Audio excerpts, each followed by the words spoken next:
Scene Magazine says about our next guest, this band has everything it takes to make it big. Doing their single now called House on Fire. Let's welcome Slam Bamboo.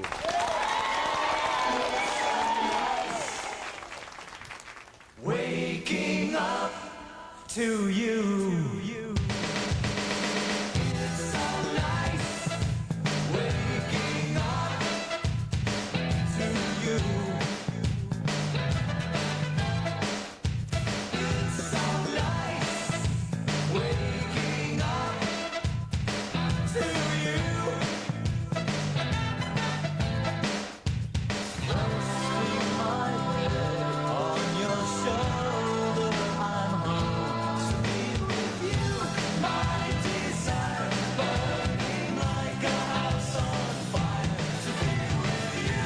My desire burning like a house on fire. I can see you and me as one. I can feel love has just begun. Watching you sleep as I fix on my hair to be with you. My desire burning like a house on fire. To be with you. My desire burning like a house on fire. To be with you. My desire burning like a house on fire. He's fresh from the stage in the Board Gosh Energy Theatre. He's gone from Blue Coat to a regular on EastEnders, and he's about to bring primetime drama Ray to Darcy. Dunmore East in County Waterford when Red Water hits our screens Ray next month. Darcy. The Ray Darcy Show. He is Ray Darcy. a showbiz all-rounder. Will you please welcome Shane Ritchie? Stinking who the fuck's this guy? Ray Darcy, like.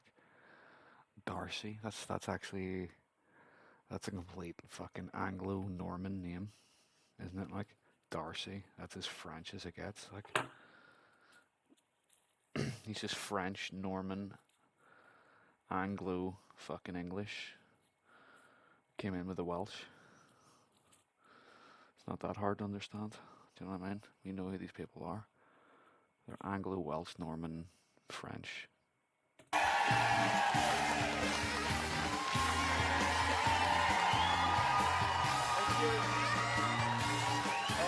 Don't tell Kat.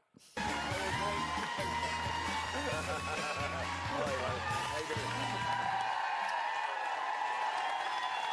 love you. Oh, They lovely. love you. It looks like half of my family are in. How are you, everybody? All right? That would actually be a cracking fucking title for a Shane Ritchie autobiography. Like imagine the front cover, like it's in Waterstones, and the front cover it's just him like doing a cheeky wee face, and it's called ... Don't tell Kat. Fucking don't tell Kat. Lovely. Yeah, so you're just off the stage there, not dead enough. Literally, yeah, I flew into Dublin on what day is it today? Saturday. Today's Saturday. Today's Saturday, yeah. Your name is Shane Ritchie. Yeah, Tomorrow's thank you. Sunday. Not to be Right, confused okay. with Lionel. Yeah, I was because I've been filming Benidorm at the moment. So I flew in on Thursday, did 2 shows Friday, 2 shows Saturday. But I wasn't supposed to be here doing the show. But because I've got such affinity with Dublin and certainly Ireland, that I wanted to come and do 4 shows. So What a and I charmer. fly back out to Benidorm on Monday. Right. And He's you're a starring smarmy, alongside Laura Whitlam. smarmy Cockney charmer. Who the fuck is this guy? Like honestly, who is he? He's like a weird, like Brian McGuigan, washed out sports commentator or something. Who the fuck is this guy? Like Ray Darcy. Is he the guy? Ray Darcy. I know him. I remember him from RT years ago. But I'm getting him confused with Dave Fanning. Laura, she gets to kiss me every performance. Seriously, yeah? Yeah, she wakes up every morning and pinches herself. How lucky she is. No, she's wonderful. And the thing with Laura, I mean, you know, most people know her from presenting on shows like Celebrity Jungle and Call Strictly.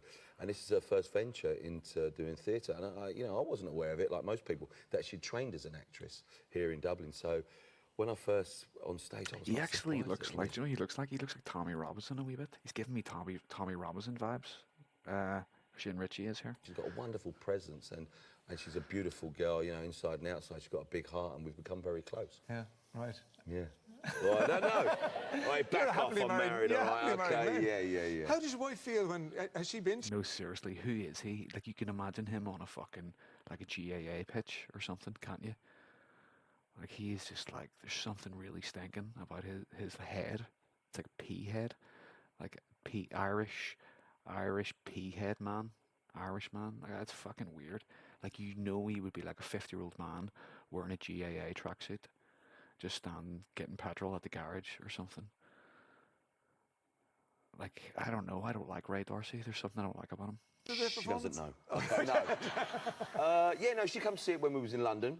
She said, but I mean, you know, I've done many tours now, you know, around the So country. what it is, like, this whole thing was about fucking Shane Ritchie, but now I'm realizing it's actually about Ray Darcy. Hold on. Put that faggoty wee comment in. RC. RC. Your RC wee. How do you spell his fucking name? Your RC wee comment in your fucking comma in your name, Ray Darcy. Ray Darcy, there he is. Raymond Michael Darcy is an Anglo-Irish television and radio presenter, currently on his second stint. As state broadcaster, RTE. Darcy came into prominence in the 90s. Yeah, fucking right it is, with a television career on RTE. Presenting children's TV on The Den. That's what it was. He was a fucking... That's where I know him from. Fucking RTE 2TV. Remember that shit? A quiz show called Blackboard Jungle. These were all shit. And the youth music show Too Fat. Look at the spelling, guys. Because that's how the kids were spelling it. God. Too Fat. Can you imagine that? It's Too Fat. I'm getting images of like Ant and Dec, like crossing their arms, like as if they're doing some hip hop thing. Like some Biker Grove hip hop, Ant and Dec, fucking bollocks. Do you remember that shit? Those were the bad days of rap, weren't they? In the 2000s, he presented television coverage of The Rose of Tralee. God. Beauty pageant. He presented that once. There you go. Back in the 2000s, he presented it once. Rose of Tralee. Like, they're really struggling to come up with shit that this guy's done. Ray Darcy once presented a self-titled weekday morning program on the Dennis O'Brien owned Today FM. You fucking schnert rat. Like, his professional partner on that show was Jenny Kelly. Became his wife on the 24th of August. Stinking two wee fucking RT reptiles just crawled in the sack together. Little fucking snakes in their little snake den. And they have 2 children. Darcy. They'll just be fucking sucking on the fucking RT tit for the next couple of generations too. All your Nepo babies just fucking, we'll all have to fucking endure watching them on the TV.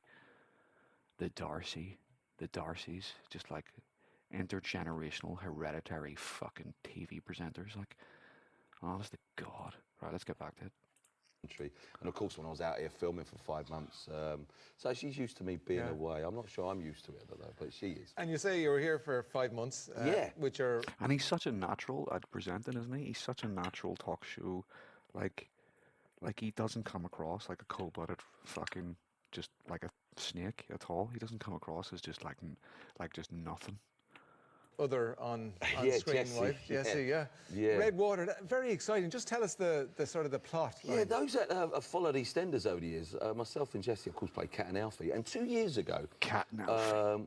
when we was in EastEnders, they said, listen, we've got this idea to take you out of the show. And we was a bit reluctant at first, because they said we were going to go to Spain. And then we met with Dominic Treadwell Collins, who is, all his family are from Cork. Why would you he not said, want to go to listen, Spain? we're thinking about taking you to Spain and put Cat and Alfie in Spain. And we were really excited about it. We thought, yeah, 5 months in Spain, nothing wrong with that. And then we had a meeting in London with some of the big bosses. And they said, no, we're going to take you to Ireland. And we kind of couldn't see the connection. And of course then... oh my fucking God. That's right. There was a fucking TV show where Cat and Alfie moved to a fucking Ireland. Oh my god, am I fucking tripping? That is real. I fucking vaguely remember that. And it was obviously just shite and it didn't work. Oh my god, like... I'm having that, it's mad. That's like, that is mad, like... It was like they were trying to create Ballykiss Angel or something. Like, we'll just go to a wee quaint Irish village and we'll just... Oh god, I need to check out what that was. What was it called? Cat, a character name, you know, she gave birth to twins. It was probably called Cat and Alfie, for fuck's sake. She was 13, 14, and then we find out, you know, those that follow EastEnders, that Zoe is one of a twin, and that the other one was taken to Ireland in this fictitious town called Redwater, which of course is done more east. Yeah. And we pick up the story. The first episode goes out where Cat and Alfie arrive, and they're trying to find her adoptive son. And Kat is overzealous, and she thinks every second person might be her, Yeah. her son. So Wow, it's interesting. See the show that we clip there, but we can't see it because YouTube is fucking sucks. Because myself and Jesse, we had they Yes, it was called Redwood. That's right, it had a shit name like that, Redwood. Just nothing, just so you would have no clue watching it. You wouldn't know, like, this is about Cat and Alfie from EastEnders. It was just called... I think that's probably why it never took off. No one knew about it or knew what the fuck it was. You should have just called it Cat and Alfie. Everyone would have knew exactly what they're getting, and everyone would have fucking tuned in. The whole EastEnders fucking demographic would have tuned in. showed it to the world's press 2 weeks ago in London, and we watched it, and we looked so different to how people remember Cat and Alfie from EastEnders. And myself and Jesse, we sat down with the producers and said we made a conscious decision to say, let's change our look. You know, I kind of put on a few pounds. So basically, he didn't wear his big flowery shirts like he always does, and Kat wasn't wearing her big fucking slaggy hoop earrings and her cheap polyester tat from the stall. Brilliant. Her leopard print. And I let my hair grow long. And Nice. And I thought, okay, well, you know, because in EastEnders we'd won the lottery and we were living in Spain. So I thought, we're living the good life. Let's change the look that we had and so associated. You know, Alfie with the flowery shirts, leather jackets, of course, Cat with the leopard skin. And we moved away from it. And it was really strange doing a show. And also, That was a bold move. interesting about Redwater, Ray, is we never mentioned throughout all the episodes, there is no mention at all of Walford, Albert Square, the Queen Vic. There's only one scene, I think, that we do with Stanley Town. It's probably because you're not allowed to mention it. It's a different show. They're not making any money from it. Like, they're not involved, so don't be mentioning it. It's all very...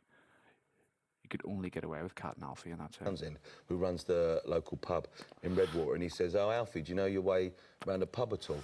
And I just give him a little look and go, yeah, just a little bit. And that's the only reference we make to any history of So Cat it's and Alfie. standalone? Yeah, it really is so. And what else is he? Nice. That was subtle. That was subtle. That's nicely done, isn't it? That's very smooth. One scene, I think, that we do with Stanley Townsend, who runs the local pub in Redwater, and he says, oh, Alfie, do you know your way around the pub at all? And I just give him a little look and go, yeah, just a little bit. Even the way he did that, like, yeah, just a bit, just a little bit. Know your way around the pub at all? And I just give him a little look and go, yeah, just... That's nice, subtle. Do you know what I mean? That's it, and that's all we're doing, and we're moving on, and there's no more talk about EastEnders. Do you know what I mean? Nice, tasteful, tastefully done. A little bit. And that's the only reference we make to any history of So Cat it's and Alfie. standalone? Yeah, it really is. So. Fucking Ray Darcy, like, what is he like? He's just a bot. He's just an RTE fucking bot. He's just an empty vessel, like, isn't he? He's just a fucking empty suit. And what else is he? I've compared it to Broad. It's like he's sitting there with his eyes closed, looking at Shane. Mate, Just, to any history of So Cat it's and Alfie. standalone? Yeah, it really is. do you know what I mean? He just interviews people with his eyes closed. He's just a fucking absolute. Who the fuck is this guy? I don't like him. So, and what else is he? I've compared it to Broadchurch meets the Wicker Man, which is a strange description, analogy. yeah. Thank you. But you find out in the first man. Cat and Alfie. Standalone? Yeah, What? it really is. So, What's and it what called? else is he? I've compared it to Broadchurch meets the Wicker Man. Jesus, did you hear that? Broadchurch beats the Wicker Man. Did you hear that? Guys, do you know what Broadchurch is? Broadchurch. It's Broadchurch is that show with David Tennant. It's fucking David Tennant as this like fucking like dark bagged right around his eyes, like he doesn't sleep. He's trying to solve a case. In fact, let's just look that up now. Broadchurch. Can we just get that quickly?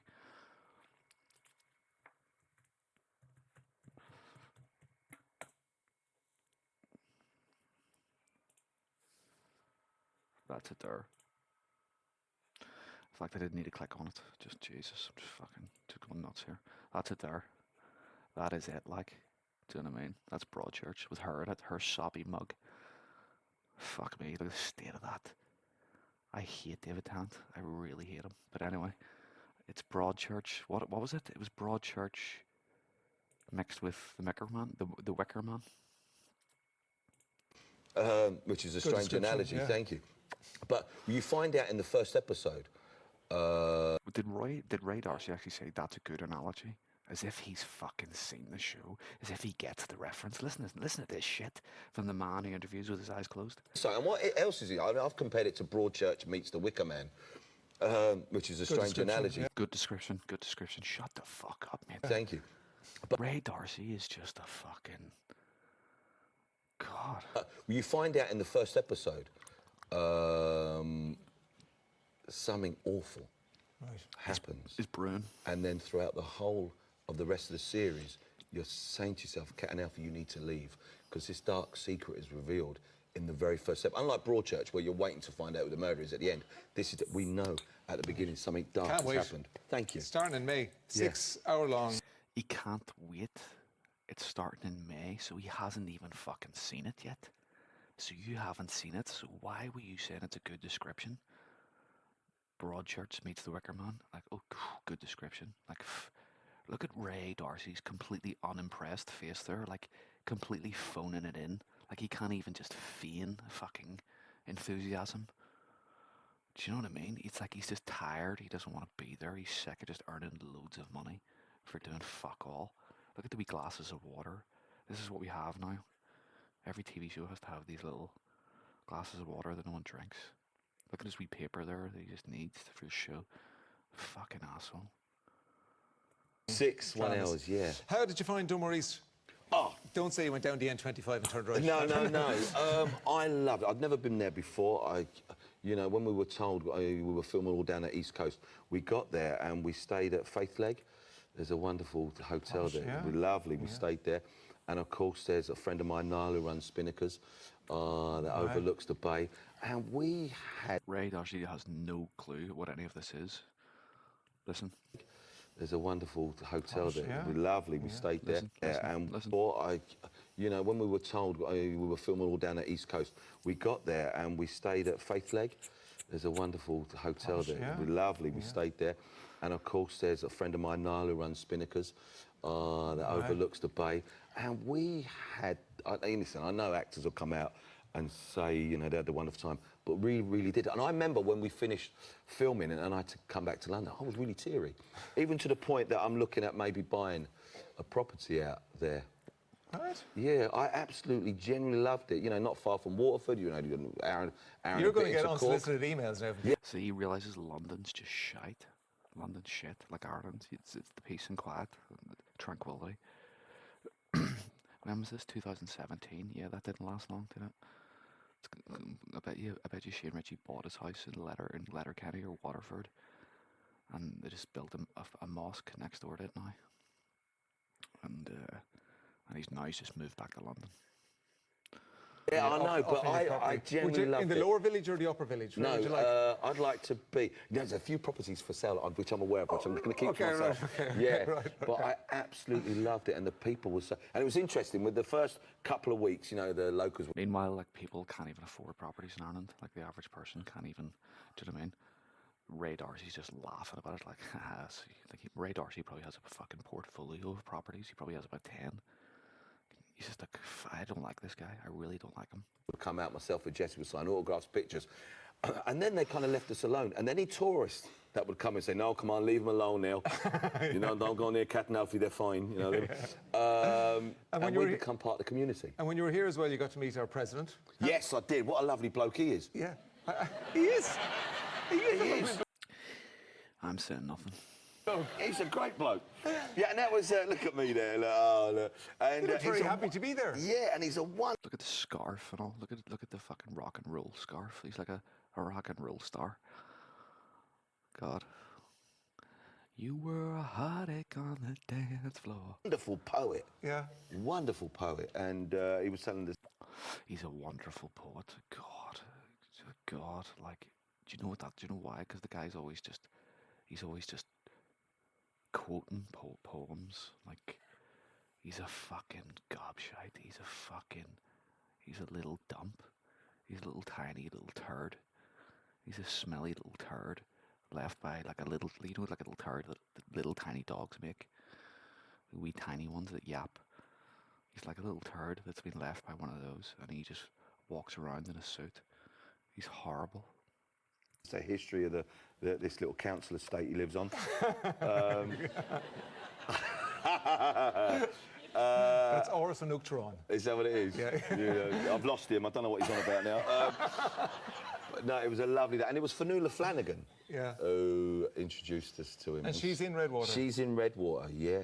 And you received, you're sort of like nearly an honorary Irishman now. You received an award from the Irish Post. I did, yeah, I did. I got a phone call. And it's Fanula sorted this one out as well. Right. A legend. God, look who's there. It's Michael Flattery. Is that his name? Michael Flatley, that's it. Flattery, whatever. And then he's a weird one too. He's a weird one. Something weird about his head, I don't know. And then there's, look, Eamon Holmes just creeping about in the background. Just fucking faffing about in the background. What are you doing? Award, which was mad, by Michael Flatley, who I had a fight with 30 years ago, but he didn't remember. Oh, what was the fight over? No, I can't. Go on. No. Was it because he was a boxer? I would imagine he won. No, he wasn't the night I fought him. No. That's unfair. Yeah. It was back in Manchester, I think, in '96. We both had a couple of drinks. It got a bit Richie gave him a wee slap. out of hand. It was like girls with handbags, really. But, God, I look awful there. But anyway, no, I was presented by the Irish Post. You know, I believe some people know my background. You know, I spent a long time as a child in Ireland, and both my parents, my mum's from Whitehall, my dad's from Coolock. God, it's this old story. I've heard this story a million times from every person in the world. And all my family are over here. You know, and I grew up. My dad used to run Irish clubs in London, so I was surrounded by the Irish culture for a long time. And of course, my real name is not Richie; it's Roach. It's a good Irish Why name. Richie though? Shane Roach, like a cockroach. Shane Roach. God, that is definitely a name. Like, that's a scanger name. Like. Why Richie? Well, when He's gypsy. You can tell by looking at him. He's Irish gypsy. Look, Irish gypsy blood. I started in the business when I was 14, 15 as an actor, and then I was out of work for a while. So I went to work, you know, on a holiday camp, and then I got sent over to Spain. Yeah, caravans, holiday camps, caravan parks. As a compere DJ stand-up when I was 17. This was 80, 81 or something. And they put on the poster, this Spanish man said, when are we going to put them... So he went holiday repping. He started off as a gypsy, then he did holiday camps, then he went holiday repping, and then he probably learned how to sing, did a bit of cabaret, and then got on TV, probably in the late 80s, early 90s. And boom, Bob's your uncle. He kept grafting away, grinding away at it. This is a bad Spanish... And then he landed EastEnders, and he's just been... Yeah, he landed on his feet. He's knocked out a couple of albums as well. Yeah, good on him. accent, by the way. But it was all lost in translation why my name got changed from Roach. And they put, please welcome on stage, funny man, Shin. Stand-up comedy as well. He did a bit of stand-up comedy for a while. Don't think he wasn't really good though. But Roachy. Oh, Because they look at yes, Roachy, it was Roachy. yes, and they yes. put on the poster, like Roachy, but they kind of like the O looked like an I, and I thought, Shane Richie, and I kind of like that, you know. And at the time, I just felt everybody needed a stage name. Yeah. Back then, you know, the artists that were working at the time. And I thought, no, Richie sounds a bit more starry. You seem very happy and very busy. You're back to Benidorm when on Monday? Yeah, I fly back sometime this week, and Just then living in Spain. I'm hoping to come back out here around about October, November with my band to do some. Jesus, like his band, Shane Ritchie's living too well, isn't he? Like, he just works on EastEnders a couple hours a week, gets paid loads of money, lives out in Spain, and just has a band. And buys property in Ireland. I'm done. Gigs in Right. Ireland. Yeah, so I'd love to come and play with my band. Were you supposed to... Did I read somewhere that you were supposed to support Michael Jackson? Do you want to know the story? Yeah, I'd love to know the story. This is absolutely true, right? This would be obviously before he died. I used to do a show called Don't... Yeah, I don't even know why I said that. I'm sorry. He's tired. He's done 2 shows today. Yeah. I did a show called Don't Forget the Lyrics. Does anybody remember Don't Forget the Lyrics? Yeah, great show. And And I was stuck in traffic one day, and a mate of mine who's a big breakfast DJ in the UK radio, I was bored, and I rang him up as a joke, and I said, oh, listen, you know they're trying to find a support act for Michael It was probably someone like Danny Baker or something like that. Or... Jackson, these all nights at the O2. And I said, I think I've got the gig. Not knowing that he would go on radio to the whole of the UK and go, Shane Ritchie's been announced as the support act, which was absolute rubbish. But what had happened, it backfired. Wayne Brady, who's an American stand-up improv comic in America, he was hosting Don't Forget the Lyrics. Anyway, he knew the Jackson family. And he said, listen, if you want to do the show at the O2 and get Shane Ritchie, he hosts the equivalent show. And the idea was I was going to do a couple of hours before Michael comes on and get the audience out, sing Michael Jackson songs, win a few quid. That would have been fucking great. Can you imagine that? Shane Ritchie getting the crowd going for a couple of hours. If we sing songs before the main event, that would be fucking brilliant. So they phoned my management and said, would Shane be interested? I was like, yes, of course I would. And then that selfish bloke went and died. Have we considered him? Oh, isn't that a stinker? Like, jeez. Fuck me. Shane Ritchie would have went up like 10 stratospheric levels. Like, Shane Ritchie would have been like a global name now. Who does he think he is? Listen, for fans of EastEnders, will yourself and Jess be back, or...? Well, at the moment, we've got no plans, Ray. You know, God willing, Redwater does well. Okay. And we'd love to just keep coming back. Redwater. It's interesting when people, hopefully they will watch it, they'll see the very last episode where you kind of go, oh, really? Guys, you know what we're going to be fucking reviewing next week. Right. Oh, I'm intrigued. I'm intrigued. Listen, thanks a million for coming thanks for inviting me, mate. Shane Ritchie, ladies and gentlemen. Fucking Ray Darcy, like, thanks a million. Listen to that again, listen to that. I'm intrigued. I'm intrigued. Listen, thanks a million. I'm intrigued. Right, listen, thanks for coming in. Now fuck off. It's basically like, listen, it's that shit. Like, he doesn't even really want to talk to you. Right, listen here, thanks for coming in. Right, just shake your hand and hurry up and leave. You kind of go, oh, really? Like, Shane Ritchie's giving you stories here, like, he's giving you fucking great fucking shit, like. Right. Oh, I'm intrigued. I'm intrigued. Listen, thanks a million. Listen, thanks for inviting me, mate. Shane Ritchie, ladies and gentlemen. Yeah, he's already, thanks for, like, he was trying to say thanks for inviting me in, but he was already, Shane Ritchie, get the fuck out. Listen, thanks a million for coming in. Thanks for inviting me, mate. Shane Ritchie, ladies and gentlemen. Shane Ritchie. Now fuck off. So there you go, guys. Okay. So there you go. Wasn't that absolutely vile? Isn't he absolutely fucking vile? Let's go to play us out with this.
Slam Bamboo, Scott Hansen, hi. Hello.